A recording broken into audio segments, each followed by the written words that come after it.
Are you tired of this seemingly endless winter? Well, let's go inside the Tropical Display House here at the Norfolk Botanical Garden. The temperatures are balmy and our winter orchid display is in full bloom.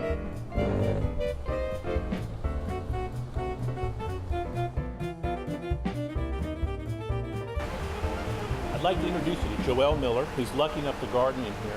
Joelle, I bet this is a great place to work when it's cold outside. It's been fantastic, especially the last few weeks when it's been so cold out. Well, especially in the last few weeks because all these orchids are in bloom. Orchids have made it that much better.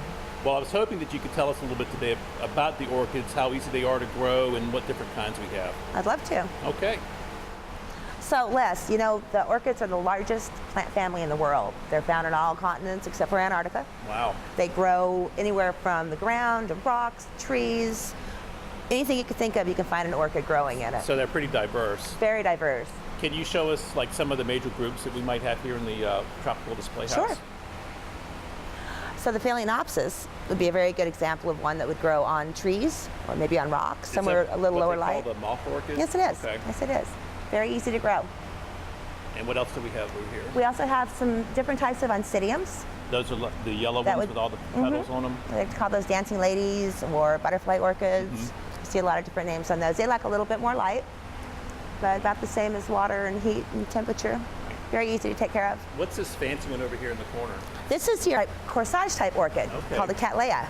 They smell good too. They smell fantastic. Yeah. Oh, they remind me of high school prom. They're called the corsage orchid. They have a fantastic fragrance.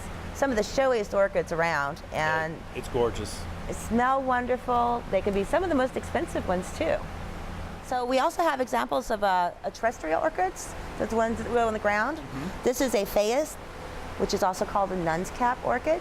It looks like it's just a couple days away from blooming. It is, and it lasts for a good long time, so something to look forward to. Definitely. So Les, another example of a terrestrial orchid would be these lady slippers, also called the Paphiopedilum. We have quite a selection. They've brought us, from the Orchid Conservatory, brought us quite a nice assortment.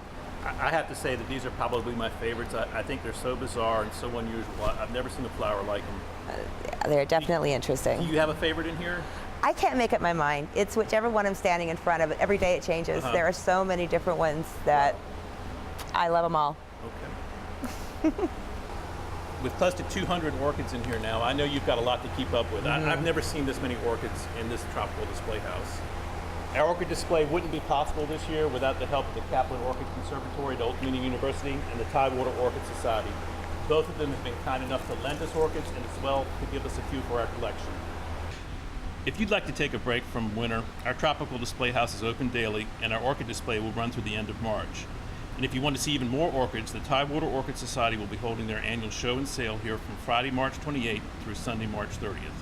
I'm Les Parks. I'm Joelle Miller. And we hope to see you in the garden soon.